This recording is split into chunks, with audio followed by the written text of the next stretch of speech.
C'est un village austère, accroché au flanc des Grands Causses. Froid en hiver. Roquefort-sur-Soulzon est orienté plein nord. Une situation atypique qui est aussi une chance et qu'il doit à son rocher, le Combalou, qui s'est effondré il y a plus d'1 million d'années, comme nous l'explique cet archéologue. Pour comprendre le phénomène géologique de Roquefort, il faut savoir que les Grands Causses sont une formation de l'ère secondaire avec une très grosse épaisseur de calcaire qu'on appelle le Bajocien.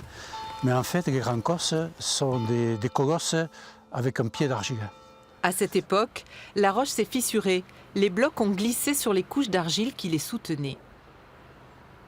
Ça s'est effondré, donc toute la masse a avancé.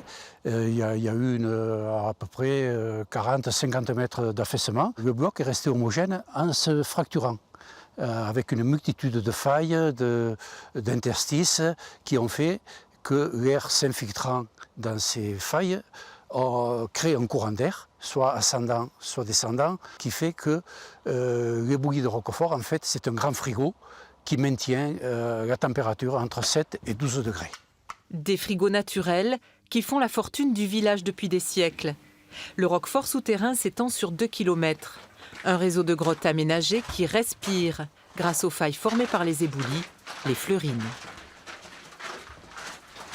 Et bien voilà, bienvenue au centre de la Terre.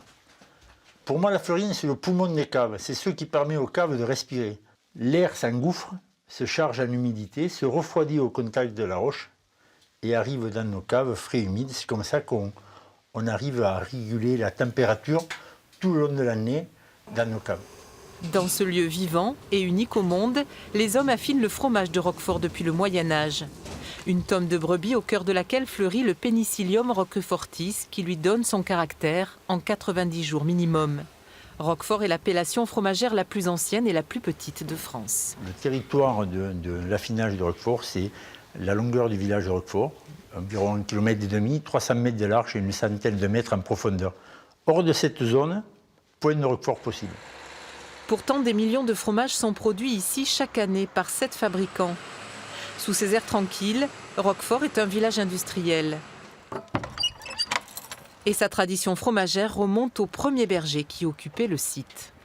Donc, je vais vous montrer les plus anciennes faisselles retrouvées à Roquefort, qui datent de 4500 ans avant Jésus-Christ. Il y a 6000 ans de notre époque maintenant où on pouvait déjà faire du fromage à Roquefort. Ce n'était peut-être pas du Roquefort, mais en tout cas c'était du fromage. Sans son rocher et sa géologie particulière, Roquefort serait resté un simple village aveyronnais.